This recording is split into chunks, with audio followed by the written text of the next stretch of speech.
정기적으로 안과에 가서 검진을 받고 있습니다. 특별히 제 눈이 좀 약하기 때문입니다. 저는 제가 제 스스로를 생각해도 저는 정말 저희 아버지를 꼭 빼박았습니다.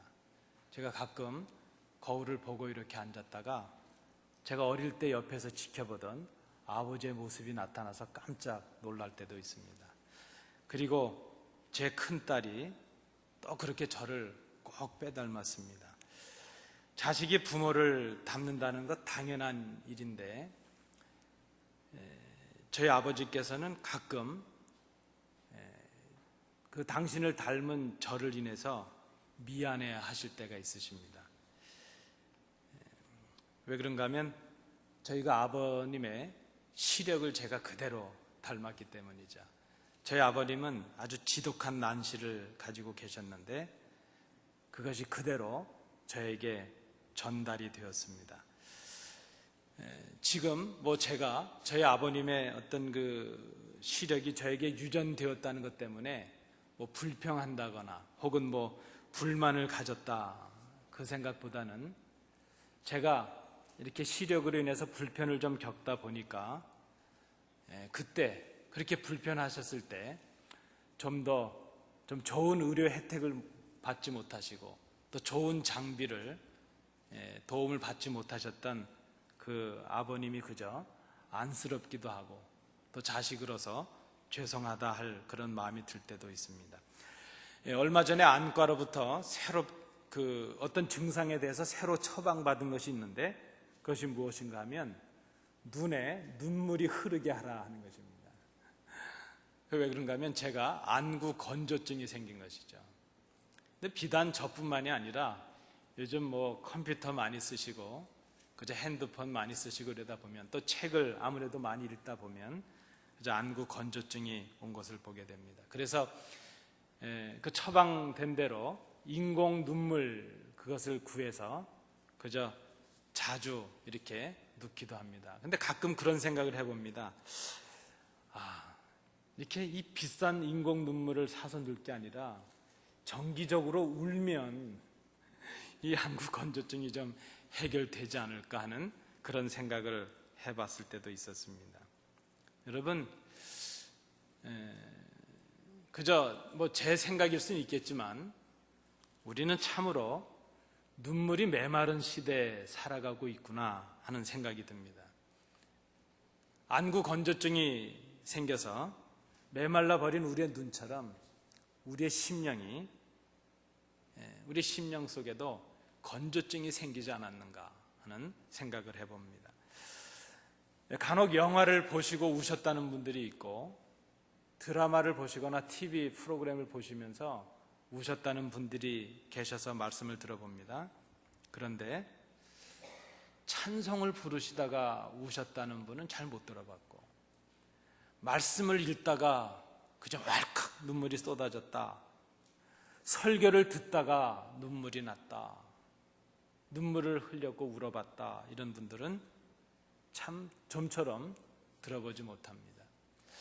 아니 여러분, 우리가 좀 더 정직하게 고백을 한다면 그럴 때 우리가 울지 못하는 이유는 어디 있는가 하면요, 우리가 우리의 삶 속에서 거의 찬송을 부르지 않기 때문입니다. 여러분, 지난 한 주간의 삶을 한번 돌이켜 보실까요? 여러분, 우리가 정직한 마음으로 진실하게 하나님의 말씀을 깊이 묵상하면서 좀 읽어보신 경험이 있으셨습니까? 하나님 앞에 은밀한 자리에서, 우리의 기도의 자리에서 하나님 앞에 우리의 그 마음을 다해서 기도해 보신 적이 있었는가 하는 것이죠. 여러분, 사실 우리는 지금 거의 기도하지 않습니다. 거의 말씀 읽지 않습니다. 찬송은 거의 부르지 않습니다. 우리가 겸손하고 진실한 마음으로 설교를 하나님의 말씀으로 경청하지 않습니다. 우리는 비판하고 평가는 하지만 우리가 비판하고 평가하고 있는 그를 위해서 기도하지는 않습니다.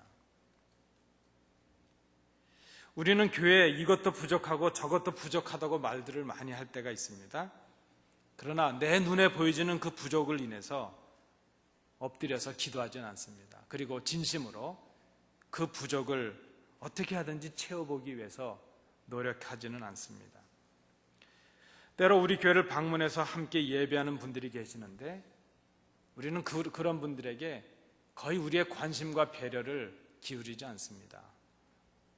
그저 우리 하나 챙기기도 버거운 메마른 신앙생활을 하고 있기 때문입니다. 여러분, 그저 제가 드리는 말씀이 불편할 수는 있겠지만 그저 건조증이 걸린 그런 심령으로 살아가고 있지 않는가 생각합니다. 편견과 교만과 독선으로 그저 우리의 순수함, 우리 장로님 기도하셨던 그 처음 사랑, 그것을 다 마르게 해버렸습니다. 다 메말라 버렸습니다. 우리의 겸손함이 말라져 버렸고 우리 속에 있었던 그 넉넉했던 여유들이 다 말라져 버렸습니다. 여유가 사라진 우리들에게 남은 것은 어떤 신앙과 삶에 있어서 그 멋과 맛을 다 잃어버렸습니다. 그저 형식적인 신앙, 메말라버린 심령, 그런 모습으로 살아가는 우리들이 되었습니다. 오늘 함께 봉독하신 본문에서 예레미야는 이렇게 권면합니다. 우리의 눈에서 눈물이 떨어지게 하라는 것입니다. 좀 실감나게 이 구절을 번역한다면 너희의 눈에 눈물이 차고 넘쳐서 눈물이 뚝뚝뚝 떨어지게 하라. 지금 그렇게 권면을 하고 있습니다. 본문은 명령형으로 시작하는 두 부분으로 나눌 수 있습니다. 17절부터 19절 그리고 20절부터 22절의 내용입니다. 17절부터 19절의 내용은 무엇인가 하면 곡 잘하는 그 애곡을 잘하는 여인들을 불러와서 우리를 대신해서 곡을 하게 하고 그들의 우는 소리와 모습을 보고 너희 눈에서 눈물을 좀 흘리도록 해보라 하는 그런 권면입니다. 두 번째 20절부터 22절의 부분은 그 여인들에게, 그 곡하던 여인들에게 자신의 딸들에게 계속해서 곡을 하게 하고 그 이웃에게도 그 내용을 알려서 그들이 곡할 수 있는 슬픈 노래를 가르치라, 그렇게 권면을 하고 있습니다. 여러분 17절을 한번 보시겠습니까? 지금 17절에서 사람들에게, 그 사람들을 불러다가 애곡하라 이렇게 권면하고 있는 나는 누구입니까? 17절을 잘 보시면 거기에 나가 누구인지 정확하게 기록이 되고 있지는 않습니다. 그러나 우리가 이 내용을 잘 살펴보면 여기에 이 말씀을 하고 있는 나는 지금 하나님의 말씀을 전하고 있는 예레미야 자신입니다. 그리고 이 말씀의 권면을 받고 있는 사람들은 누구겠습니까? 17절에는 너희라고 소개가 되어 있습니다. 이 너희는 누구인가? 지금 하나님의 말씀을 듣고 있지만 깨닫지 못하고 있는 유다 백성들, 그들을 바로 너희라 이렇게 말했습니다. 지금은 분명 울어야 할 때인데 울지 않고 있는 백성들입니다. 유다는 하나님의 백성입니다. 그런데 그들이 하나님을 떠났고 우상을 섬겼습니다. 오히려 하나님을 거역하여 패역한 삶을 살아갑니다. 하나님께서 그 많은 선지자들을 통해서 그들에게 하나님의 말씀을 전하게 하시고 하나님께로 돌아오라고 촉구하셨습니다. 그런데 그들이 여전히 하나님께로 돌아올 줄을 모릅니다. 그저 자신들은 하나님의 택함을 받은 선한 백성이요 아브라함의 후손이라는 그것을 자랑하면서 자신들만은 하나님의 심판과 하나님의 징벌에서 무관할 것이라 그렇게 생각을 하고 있습니다. 여러분, 누가복음 15장에서 주님께서 두 아들과 아버지 마음의 비유를 우리에게 주셨습니다. 유다의 백성들은 마치 아버지와 늘 함께 머물러 있으면서 집 나가버린 둘째 동생을 비난하고 있는 큰 아들과도 같습니다. 그런데 우리가 그 주님의 말씀을 잘 상고해 보면 실상 아버지를 떠난 탕자는 둘째 아들이 아니라 큰 아들인 것을 우리는 깨닫습니다.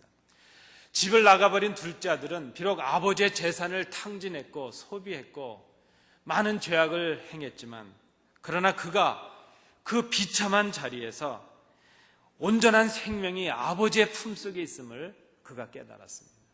그래서 그는 아버지께로 돌아왔습니다. 아버지는 재산보다 아들을 더 귀하게 보시는 분이십니다.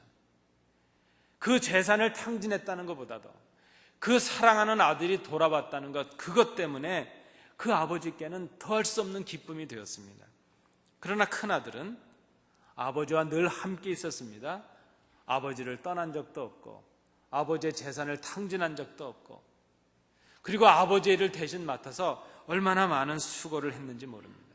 그러나 그의 마음속에 나는 할 만큼 했고 내 동생은 그렇지 못하다 하는 비난하는 마음이 그 속에 있었습니다.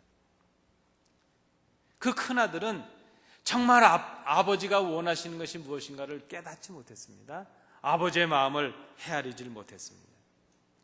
우리가 이 말씀을 볼 때 정말 돌아오지 않는 탕자는 집을 나가버렸던, 아버지의 재산을 허비했던 그 아들이 아니라 아버지와 함께 있으면서 아버지의 마음을 헤아리지 못하고 있는 그 큰아들, 그 큰아들이 바로 탕자라, 이렇게 말할 수 있죠. 이 누가복음 15장 아들의 비유를 우리가 제목을 붙인다면 돌아온 탕자와 돌아오지 않은 탕자, 그렇게 제목을 붙일 수 있지 않을까 생각해 봅니다.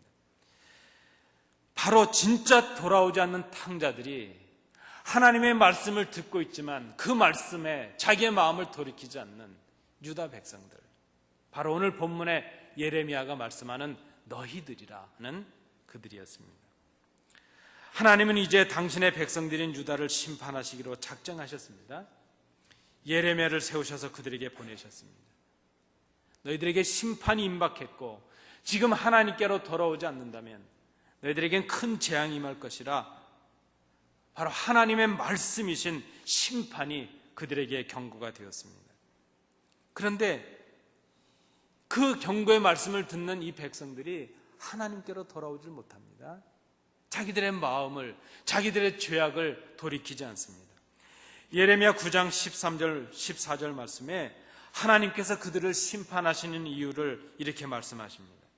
그들이 내가 그들의 앞에 세운 나의 율법을 버리고 내 목소리를 순종하지 아니하며 그대로 행하지 아니하고 그 마음의 완악함을 따라 그 조상들이 자기에게 가르친 바알들을 따랐습니다.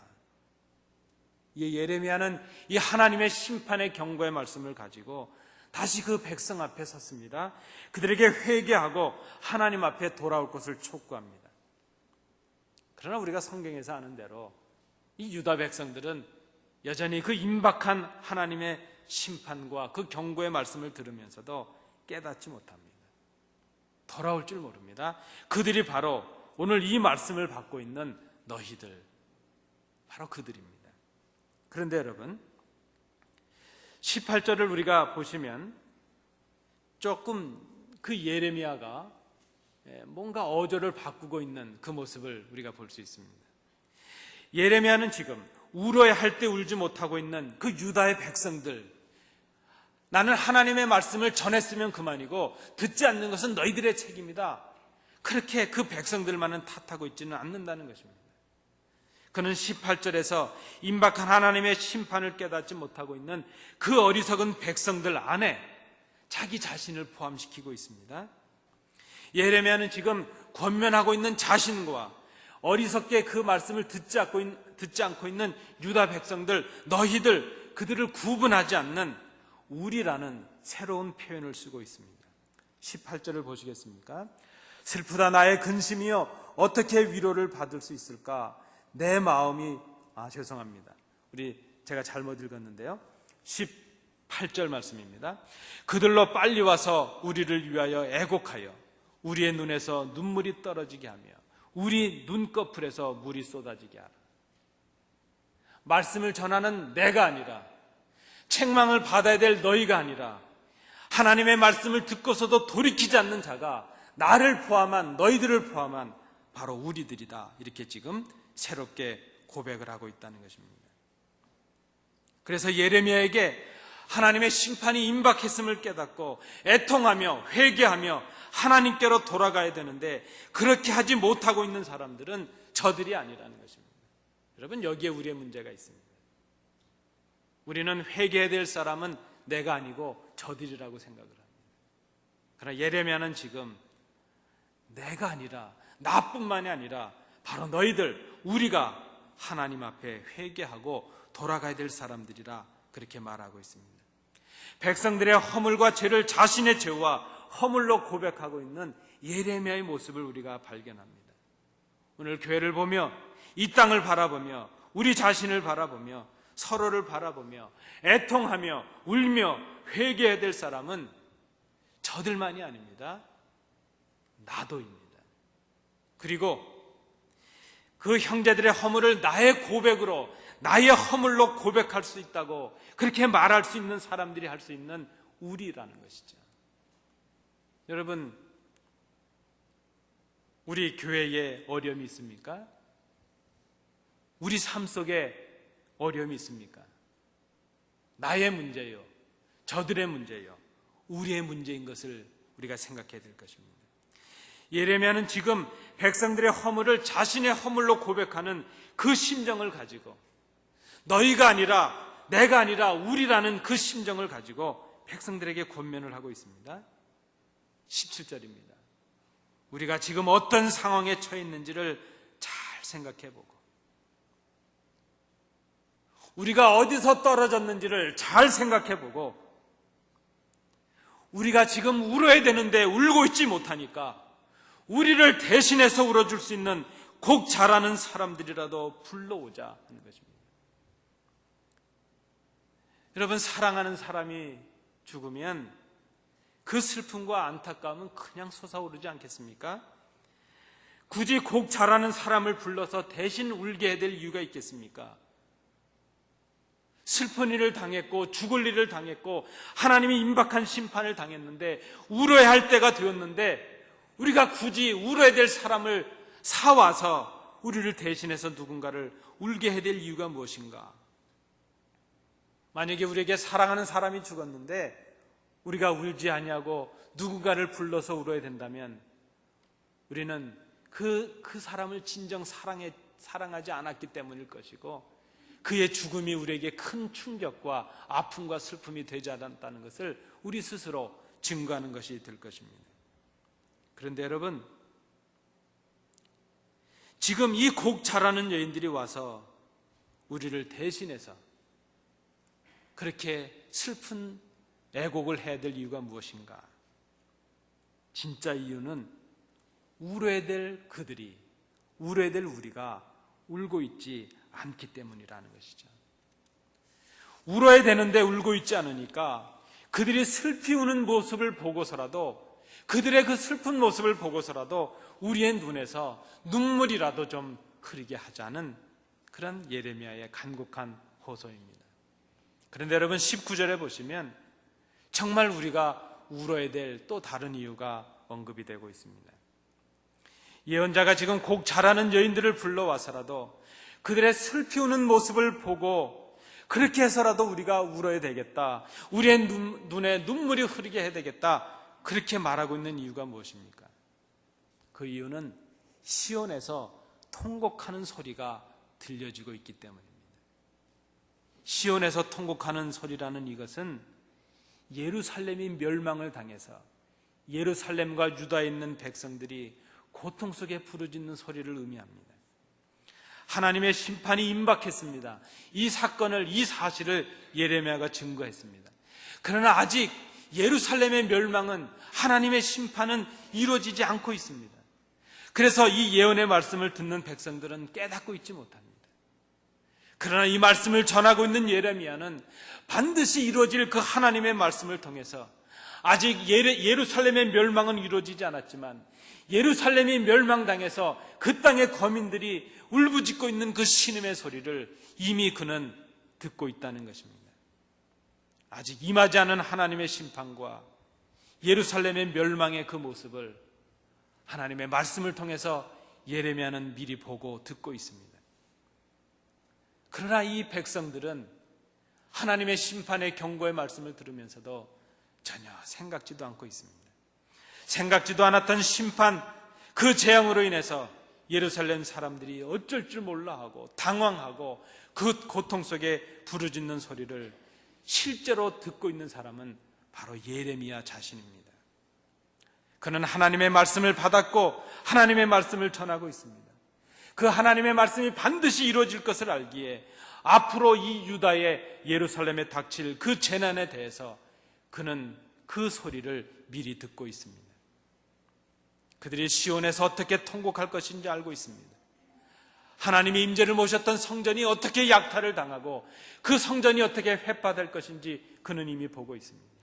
그 견고했던 예루살렘 성벽이 바벨론의 군대 앞에 어떻게 무너질 것이라는 것을 그는 이미 바라보고 있습니다. 그래서 지금 깨닫지도 못하고 있는 그 백성들을 깨우치기 위해서 너희들이 울어야 되는데 하나님께로 돌이켜야 되는데 돌이키지 않는 너희들 때문에 차라리 대신 울어주는 사람이라도 불러다가 그들의 모습이라도 보고 우리가 울어야 되지 않겠느냐, 그렇게 지금 권면하고 있습니다. 피할 수 없는 하나님의 심판 앞에서 하나님을 거역하고 떠난 자신들을 발견하고 애통하고 울어야 될 백성들, 바로 유다의 백성들입니다. 마땅히 울어야 될 그 백성들이 울고 있지 않기 때문에 그 이루어질 하나님의 말씀으로 그들의 슬픔을 미리 바라보면서 그들을 위하여 눈물 짓고 호소하고 있는 예레미야 모습, 바로 오늘 본문의 모습이라 말할 수 있습니다. 울어야 될 사람들이 울고 있지 않기 때문이에요. 울어야 될 때가 되었는데 울고 있지 않기 때문에 지금 이 말씀이 주어지고 있습니다. 20절에서 예레미야 예언자는 곡자라는 여인들에게 다시 말을 건넵니다. 먼저 너희들이 슬프게 곡을 하기 위해서 무엇이 슬픈가 하는 것을 알아야 되지 않겠는가? 그렇기 위해서 하나님의 말씀을 먼저 받으라 권면합니다. 그리고 너희의 딸들에게 계속해서 애곡하게 하라 말합니다. 그리고 그 이웃들에게도 슬픈 노래를 가르치라고 권면을 합니다. 그들이 가르쳐야 될 슬픈 노래의 그 내용의 그 근거는 바로 하나님의 말씀 속에 있습니다. 하나님의 말씀에 비추어 하나님을 떠난 자신들을 발견하고 하나님을 떠난 자신으로 인해서 애통하고 슬퍼하고 고통하고 그것으로 인해서 슬픈 노래를, 눈물을 흘리며 하나님 앞에 부르라 하는 것입니다. 여러분, 우리가 이 땅을 살아가면서 슬퍼해야 될 일들이 얼마나 많습니까? 정말 슬퍼해야 될 일은 우리가 하나님을 떠나 있다는 것입니다. 그리고 떠난 우리가 하나님께로 돌이키지 않고 있다는 것입니다. 그리고 곧 얼마 후면 그것으로 인해서 우리가 하나님의 심판을 피하지 못하게 될 것이라는 그 말씀입니다. 21절 말씀에도 우리가 울어야 될 이유가 이어지고 있습니다.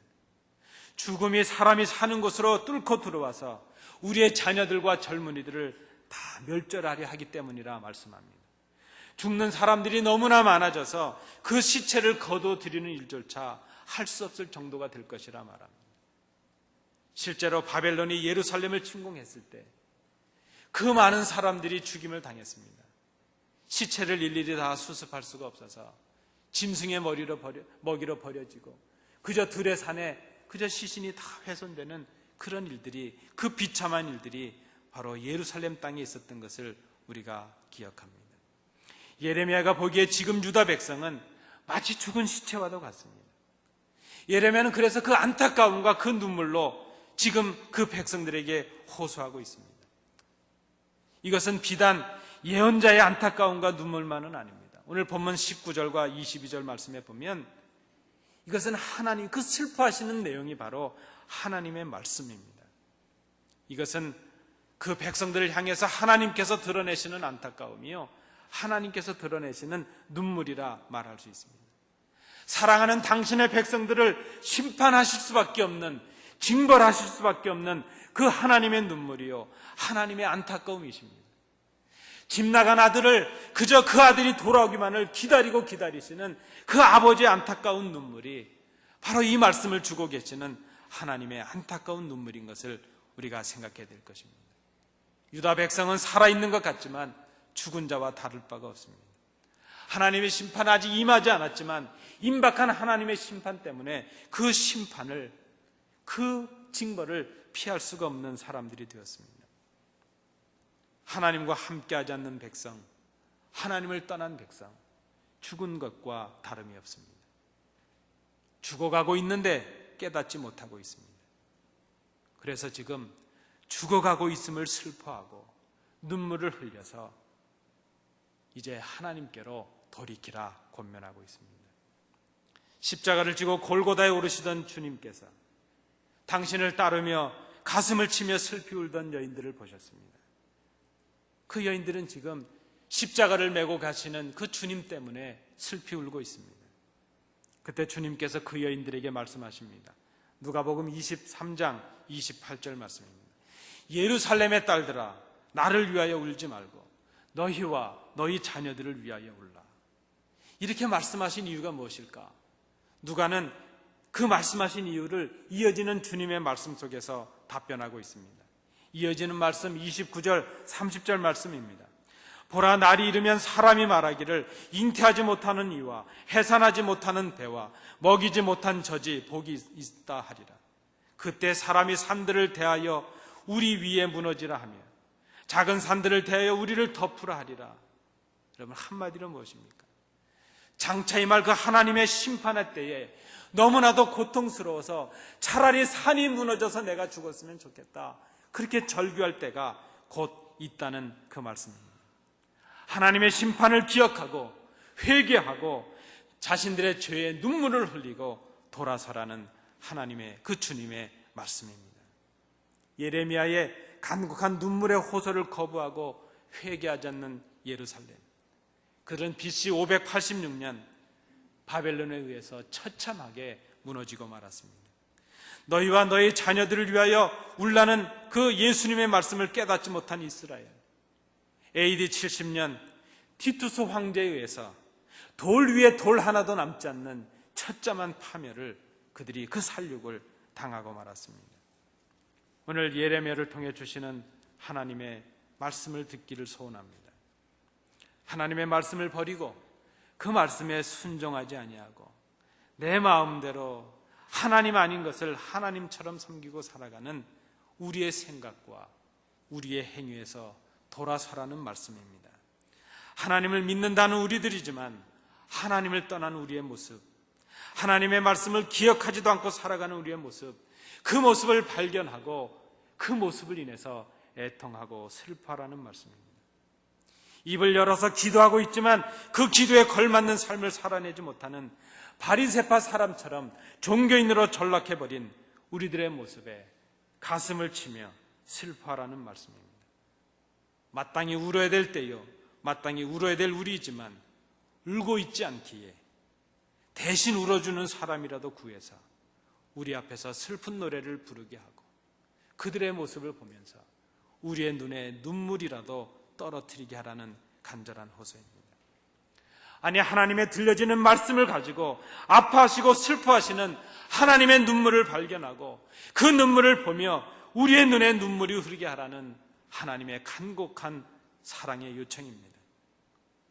성도 여러분, 우리가 울어야 될 이유는 하나님을 떠난 우리의 죄를 발견하기 때문입니다. 우리 앞에 하나님의 심판의 날이 임하고 있기 때문입니다. 이제 곧 얼마 지나지 않아서 우리는 하나님 앞에서 우리의 행한 모든 일들을 낱낱이 셈을 될 때가 있을 것입니다. 하나님께서 가장 기뻐하시는 것이 무엇일까 생각해 보았습니다. 우리가 하나님 앞에 교회를 섬기며 봉사하고 많은 전도를 하고 그저 많은 물질을 들여서 하나님 앞에 헌금을 하고 그러면 하나님께서 기뻐하실까? 하나님이 천천의 수양과 만만의 기름이 모자라서 우리에게 무엇을 요구하실까? 하나님이 정말 우리에게 원하시는, 기뻐하시는 것이 있다면 오늘 우리가 우리의 죄와 우리의 허물로 인하여 회개하고 하나님 앞에 엎드리는 것입니다. 회개의 첫 출발은 하나님이 기뻐하시지 않는 일들을 중단하는 데서 시작이 됩니다. 그리고 하나님을 떠난 자기 자신을 발견하고 슬퍼할 수 있는 것입니다. 하나님을 떠나 신앙인답지 않은 모습으로 살아가는 자기 자신을 애통할 수 있어야 될 것입니다. 하나님을 떠난 자기의 모습으로 인해서 고통하고 슬퍼하고 그것 때문에 눈물 흘려 울 수 있어야 될 것입니다. 그리고 그 자리에서 변화를 결단하고 우리를 사하실 아버지의 품으로 우리의 발걸음을 돌리는 것입니다. 그것을 하나님께서 원하십니다. 그것을 하나님께서 기뻐하십니다. 그것을 위해서 오늘 이 예레미야를 통해서 우리에게 눈물로 호소하고 계십니다. 눈물로 호소하고 있는 분은 예레미야뿐만이 아니라 그저 돈 받고 대신 울어지는 그 여인들이 아니라 바로 아들을 십자가에 죽이시기까지 우리를 사랑하셨다. 그 아들의 십자가를 외면하시면서 우리에게 눈물로 호소하고 계시는 그 아버지의 안타까운 심령이, 그 심정이 바로 오늘 말씀을 주시는 아버지의 눈물인 것을 우리가 기억해야 될 것입니다. 여러분, 이것이 어떻게 저들의 일이겠습니까? 이것은 저들의 일이 아니라 나의 일이요, 바로 우리의 일입니다. 나를 위해서 울어줄 사람이 누가 있습니까? 우리의 자녀들을 위해서 울어줄 사람이 누구 있습니까? 우리 교회를 위해서 울어야 될 사람은 다른 교인들이 아니라 바로 우리들 아닙니까? 우리의 눈에 눈물이 흐르게 하라. 눈물을 머금고 아버지께로 돌아가야 될 것입니다. 그 하나님의 말씀 속에서 우리를 향하신 아버지의 눈물을 우리가 찾아야 될 것입니다. 십자가 위에 보여지는 그 아버지 아파하시는 마음을 우리가 깨달았다면 이제 우리 눈에 눈물이 흐르게 하고 우리의 마지막이 임하고 있는 것을 생각하면서 우리가 아버지께로 돌아가야 될 것입니다. 여러분, 여기에 다른 사람의 이유가 뭐가 있겠습니까? 하나님 앞에 자신을 세우고 형제의 허물과 그 아픔을, 그 죄악들을 나의 허물과 죄로 고백하는 그 우리가 되는 그 심정을 가지고 하나님 앞에 엎드려야 될 것입니다. 이 아침 간곡한 하나님의 음성을 들으시길 원합니다. 우리의 눈에서 눈물이 떨어지게 하라.